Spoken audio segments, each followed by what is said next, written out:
The Devil and the Three Sisters. A Tale of the Jersey Devil. "The devil lives in these woods," declared old Elemiah Wakefield from his rickety, lopsided porch. "But I don't suppose you college girls will take heed." He steadied himself against a spindly, whitewashed post. "It's a common rumor that old Elemiah was born in this misplaced, weed-entangled bungalow he likes to call home. He's about as deep inside the Jersey pine barrens as a man can get, and it's fair to say that he never had any reason to leave. No one really knows the story, but the Wakefield family must have been here since before they kept records. Now, it seems, hoary Elemiah is the last living, rust-covered relic of his horse-drawn clan. Whatever the truth, the Park Service takes the presence of this one crusty old coot as tolerable. Strange as it sounds, maybe the Census Bureau doesn't want to bother with him, but Elemiah has a small gathering of worshippers who stop by time and again to hear his stories, mostly folklorists wanting to be entertained by his forest tales of ghosts, witches, and devils. Only one or two potential authors a year, but even so, it's company. Once this piney is dead, the Barrens will have one less living library. The college girls who stood in the middle of nowhere with Wakefield came from a hybrid type of paranormal society that's still in operation. It includes both believers and skeptics and is based just outside the local college. The society has no affiliation with the school, but the visitors who talk with Elemiah were professors at that university. Who knows if they still are? Interest in the supernatural had a serious hold on their minds, but it didn't change the fact that their diplomas claimed scientist status for each. And they were sisters. Not triplets, but they did look uncommonly alike, and as close as they came in appearance, that's how far apart they seemed in disposition. The one thing that tied them together, aside from their head-turning beauty, was their avocation for the inexplicable. About this time the year before, a party of deer hunters went missing in the pines, and except for their expensive rifles and gear, rangers found not a trace of them. The rescuers searched high and low, but no one ever heard from those trophy seekers again, just as if the ground opened up and swallowed them. Sinkholes existed as a possibility, as did alien abductions and falling into mini black holes, but no evidence for any of those unlikelihoods saw light. A jumbled assortment of boot impressions scuffed up the campsite, and there must have been chaos. The men scampered this way and that, almost as if they had been attacked from above and ran in blind confusion. Along with the hunters' prints were claw marks dug into the surrounding trees and hoof tracks, but the rangers didn't release that odd information to the public. What kind of bird or thing could have disappeared with a bunch of overweight beer bellies anyway? Elemiah knew about it because he heard the commotion that night and hobbled over to see about the ruckus. He reported the occurrence to the rangers, but still, what on earth did the old man actually witness? That's what brought the three investigators to Wakefield's door. They got wind of the incident's details through their society's channels, and it smelled like ripe pickings for them. "Have you ever seen an animal that doesn't belong in these parts?" asked Claudia Ventura, the youngest sister and a zoologist. She could identify practically every animal bone in existence, and for that matter, every bone in extinction. "Hard to say," answered the old man. "I hear things at night, like flapping wings, but big wings, bigger than any owl, and I see things moving in the twilight, never in the day. Then I hear stuff at night, bushes rattling, but I can't see too well in the dark. They don't sound like no deer nor turkeys. Sounds like humans walking. Ain't no one out here but me. In the day, there's claw scratches and weird hoof prints, like a big goat walking on two legs. It's curious." By the looks of him, the lecturing trio figured Elemiah must have been in his 80s. Raw-boned in his red flannel shirt, bent like a pried nail, and not too tall to begin with. He still had his hair, but it was a gray crop, matching his patchy beard. Some said he collected a mechanic's pension from the long-abandoned aircraft assembly plant in the adjacent county. He might have, because it sure took a lot of experience and ingenuity to make his place livable. Do you believe in the supernatural or any of the folk tales of this area? Asked Sylvia, the oldest and an anthropologist specializing in folklore and legends. The old man's eyes bulged in mock fear. You mean the Jersey Devil, young lady? Wakefield asked in a shaky voice. Something about Sylvia, or Sylvia's question, tickled his funny bone. Probably something he detected about Sylvia herself. Well, yes, Sylvia replied with a snip of annoyance, rising above his teasing. Hooves, claws, pine lands. It kind of fits. Elemiah snickered. You know, talking about it and believing it are two different things. If I said I believed in the Jersey Devil, at my age, people would claim I'm senile. I'm not commenting on that one. But I suppose that's why you're here. Tonight's the Hunter's Moon, which is when the alleged devil makes its scheduled yearly appearance. Brave girls. Elemiah shook his head in slight bewilderment. Yes, Claudia answered, I'm a zoologist, and quite frankly, rumor has it that some kind of animal or monster prowls these woods, doing all sorts of horrible things. Supernatural or not, I'd like to find out what that thing is. And I'm an anthropologist studying folklore, Sylvia asserted, making sure she connected her last silly-sounding question to the rationale for asking it. I would love to get to the bottom of the Jersey Devil legend. And what's your specialty, Missy? Wakefield asked the third woman.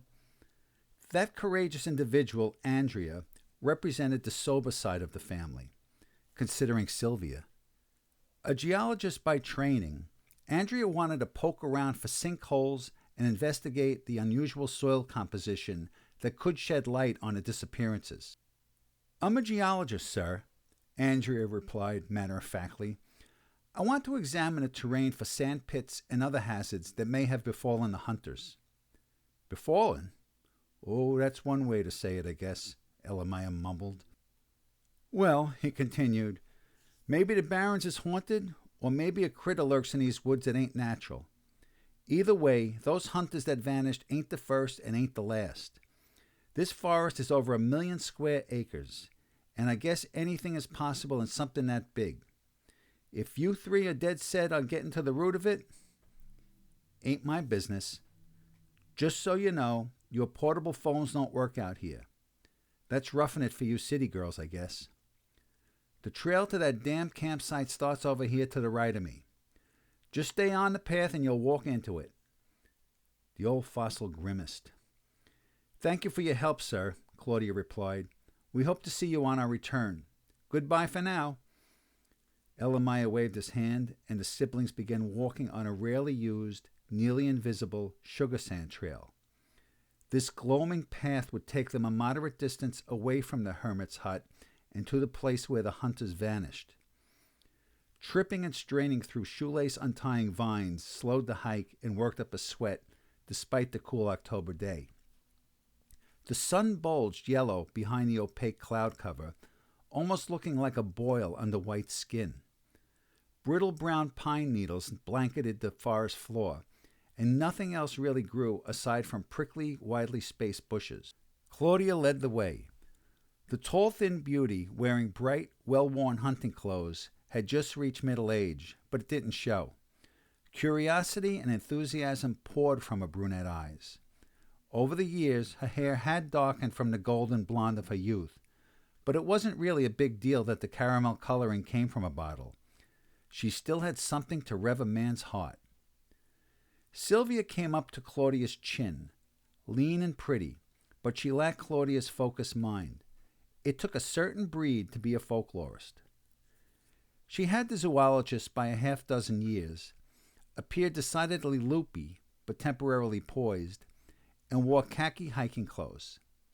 This rattle of bones looked like she'd run from dark shadows and from the spooks that lived in hollow logs. Everybody carried supplies and backpacks for at least one night of camping. This would be an unnerving expedition for the jumpy, jittery anthropologist. Andrea trailed her sisters, constantly stopping to examine the soil, looking for unusual rock configurations and possibly finding telltale clues that could solve the mystery. The outdoor life of a geologist agreed with Andrea. She had an insatiable palate for sweets and junk food, but daily trips to the gym kept the weight off. She too wore hiking clothes and boots, and although she was never one to lean toward emotional displays and was always scowling at the ordinary person's undignified behavior, Old Constipation Face seemed excited by this adventure. Figuring in all the stopping and clue searching, it took about an hour to get to the Hard Luck campsite. Wildlife seemed scarce, except for a few squirrels that scavenged for pine cones. The gnats and mosquitoes had left for the season, but the Venturas still had to worry about ticks. Claudia spied the trees for signs of owls or other large birds that could have accounted for the claw marks. A great horned owl weighs only 3 pounds, but it could exert enough force in its enraged talons to break a man's cervical bones. But it couldn't carry anyone away. I'm going to scout out the immediate area for possible sinkhole activity, the doe-eyed middle sister said. Supposedly it was already done, but I could also analyze soil samples for things the investigation team might have missed. Andrea couldn't wait to get her hands in the dirt and couldn't care less about a braided bark and dancing hooves. She dropped her enormous backpack like a sack of potatoes. The 3 researchers then pitched a large high-wall tent that they would all share, which would also function as a mini laboratory. The geologists at last trotted off toward the gray backdrop of the eerie trees.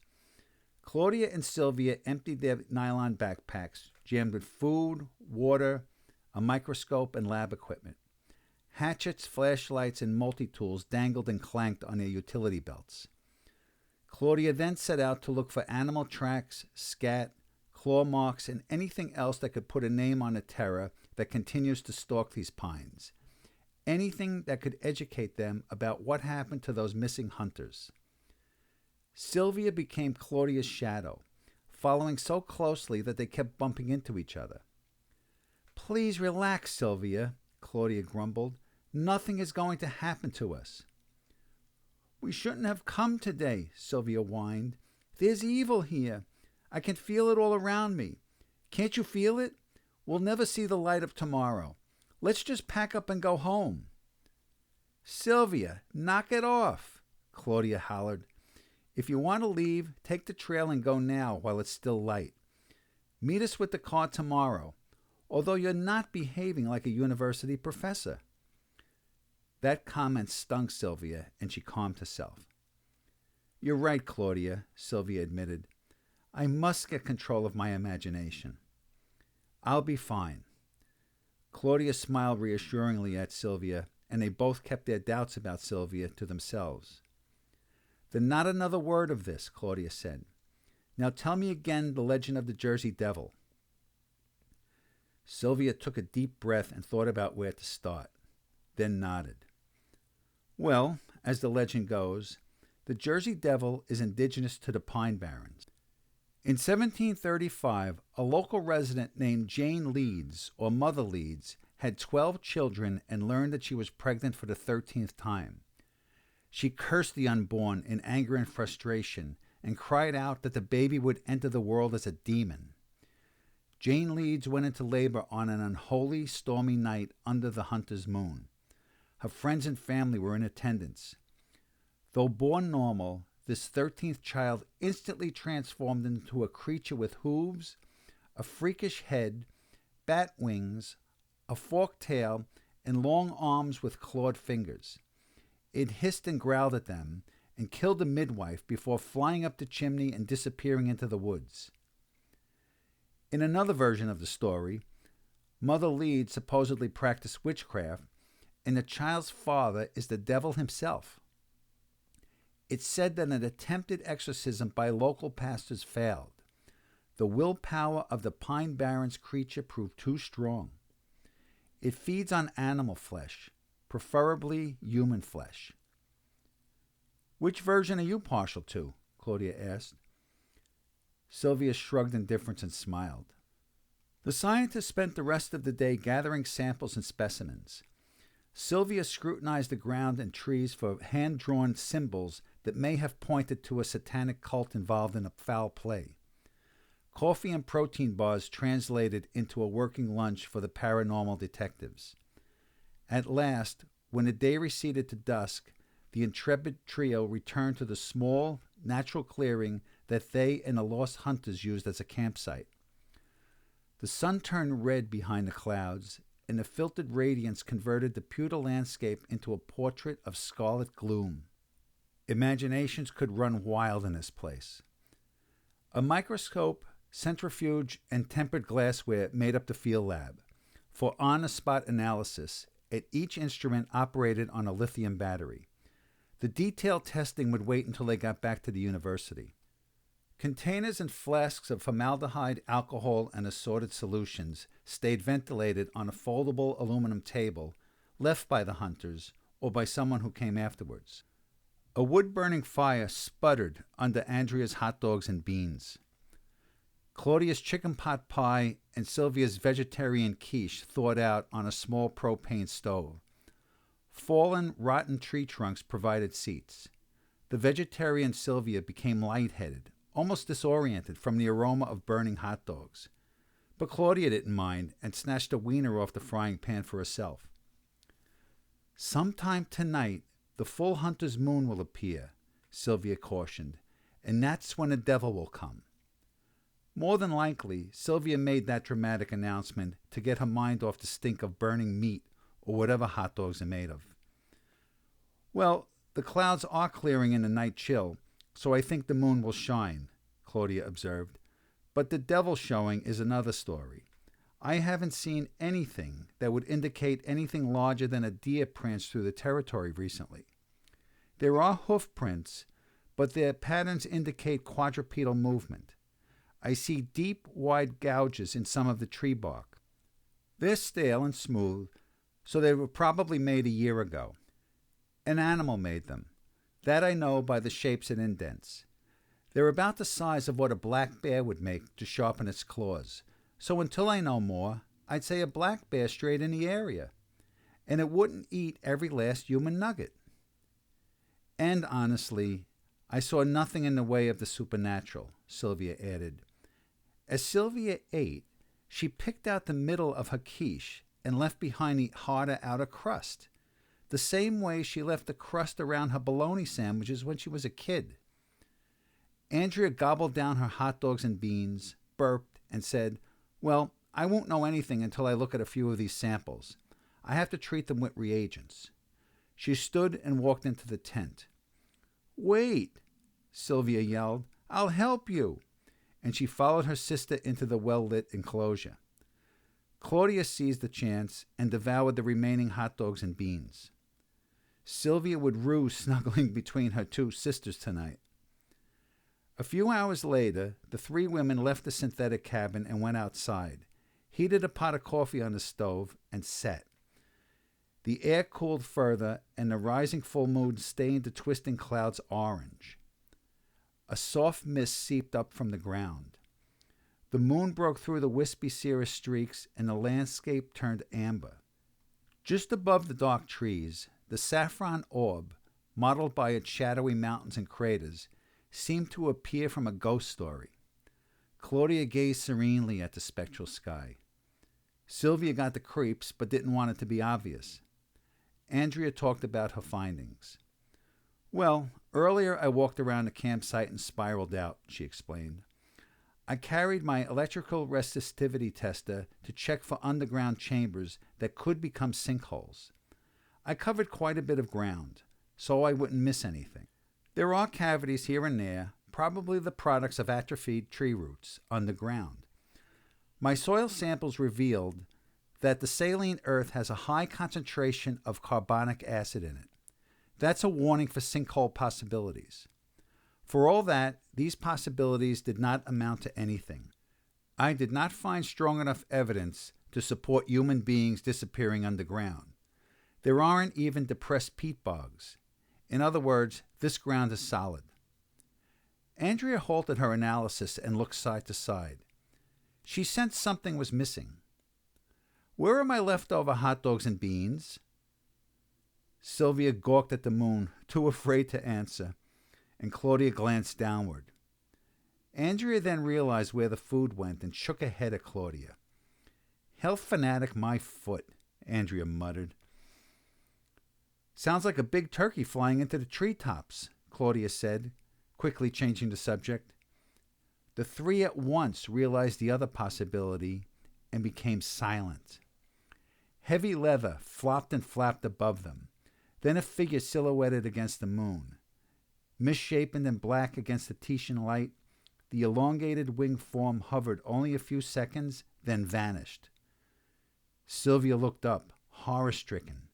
"The devil! The devil!" she screamed. True to the word of the legend, Sylvia next whispered to herself, the hunter's moon brings the lead's devil. Eyes focused on the direction of the labored fluttering, but the thing eluded sight. They stood and held their breaths. A clobbering thud, like two bodies colliding, heaved and lurched Andrea forward. The beast swooped down and grabbed her by the shoulders.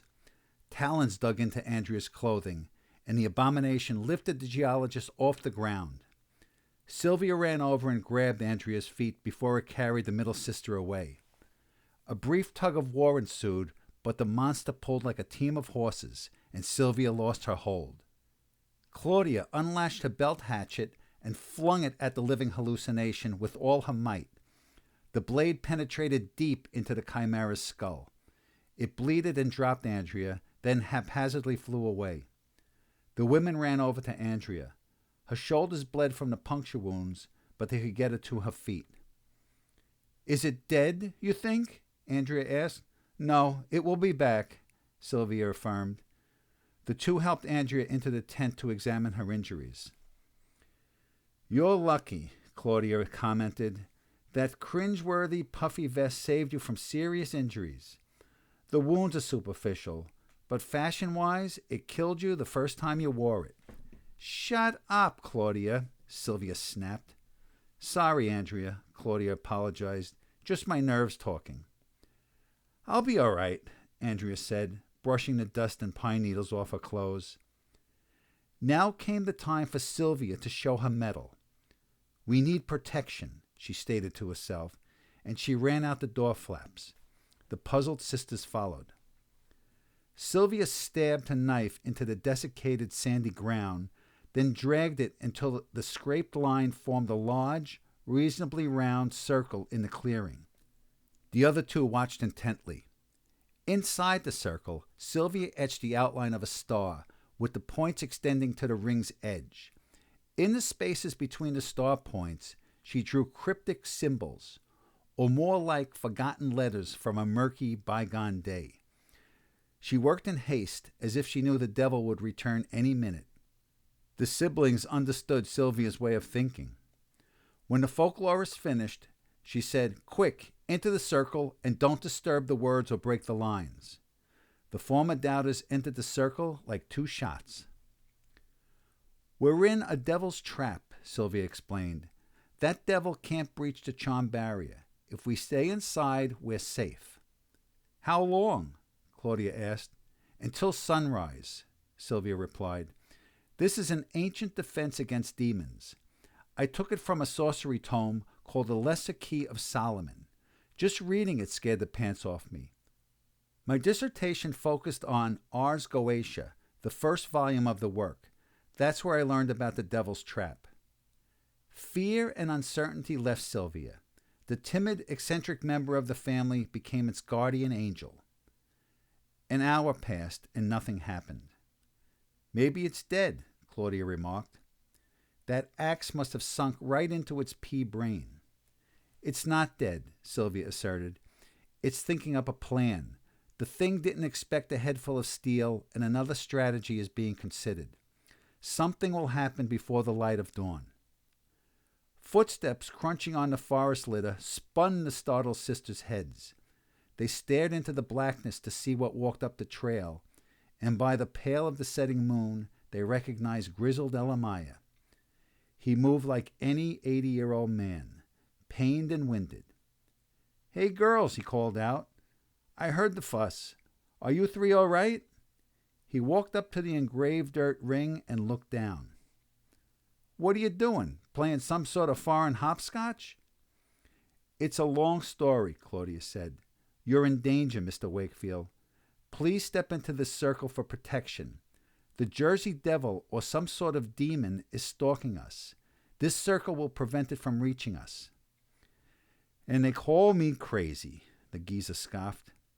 "Come on with me, girls. We'll go back to my house, and you'll be safe from any hair-raising demons. Then you three can get the hell out of the forest come daylight." "We're not leaving this sigil until morning," Sylvia stated. "You are in grave danger, sir. Please come into the circle for safety." "Girls," Elamaya pressed, "come along now. These woods ain't no place for city folk. You imagine things, run around like chickens with their heads chopped off, and then get hurt." Something about Wakefield's dogged argument made Sylvia suspicious. "We'll go with you, but I insist you first step across the line into the circle." Elamaya squinted and shook his head. "I had enough of this nonsense," he fired. "Let's get going. My old bones need to rest, and this standing and arguing is aggravating my arthritis." "Not until you step into the circle," insisted Sylvia. The old man paused a moment and gave a queer smile, then let out a scream that could freeze water. As he did, a bolt of lightning struck the ground behind him, blinding the girls for a few seconds. Thunder shook the trees. Their vision cleared to the sight of frail Elamaya transforming. His body grew tall and towering, and fleshy wings sprouted from his back. His lower half became that of a satyr's, hooved and furry, and his arms stretched long, and the used hands grew claws. A pointed tail twitched, but Wakefield's face looked the most hellish, like a horned gargoyle with fangs dripping saliva. Satan dipped every inch of him in sable ink. Andrea ran from the sigil trap, grabbed a beaker of formaldehyde, and threw it in the monster's face. The mutated Wakefield snarled, shook it off, then charged after Andrea, who made it back safely into the circle.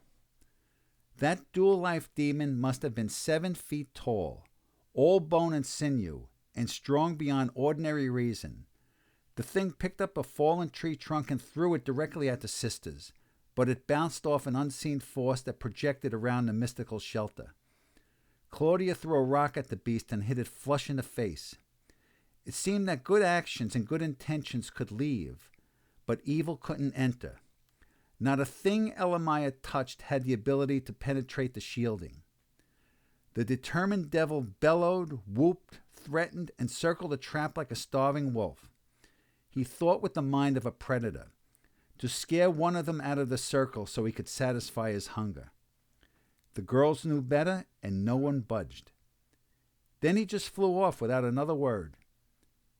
"What do you make of that?" Andrea asked. "It's planning something," Sylvia surmised. "It's smart, and it still has a few hours before dawn. Expect the worst." Claudia swore. Then she twisted a leg off the portable table. She pulled out a roll of clothy white medical tape from her jacket pocket and wrapped the knife around the end of the table leg. It didn't appear more than 3 feet long, but it felt as sturdy as any javelin. "I'm ready if it returns." Resolve punctuated her words.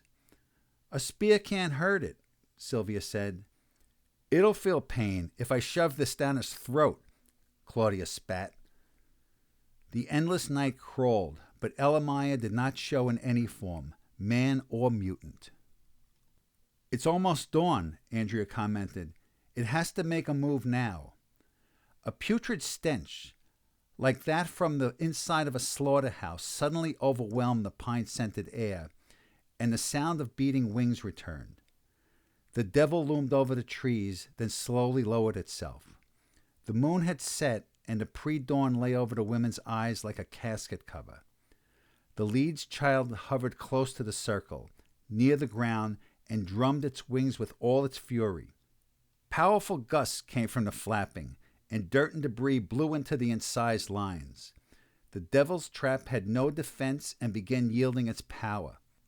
As soon as it faded enough, the sisters would be at the mercy of the rapacious nightmare. Anguish filled the siblings, and they backed away. In moments, the circle nearly disappeared, and the star and arcane letters lost their effect. Elamaya touched the ground, then gingerly extended its claw toward the barrier. No buffer. The beast's dark outline reared up and howled. Then its faint form stomped toward the sisters. It laughed. A feast on the plate, finally. 3 skinny sisters, but they would do. The brute sniffed the adrenaline in their sweat. By and by, the monster rasped. It stood so close they could smell its gamey hide and taste its fetid breath. Claudia gripped a spear and charged the wretch.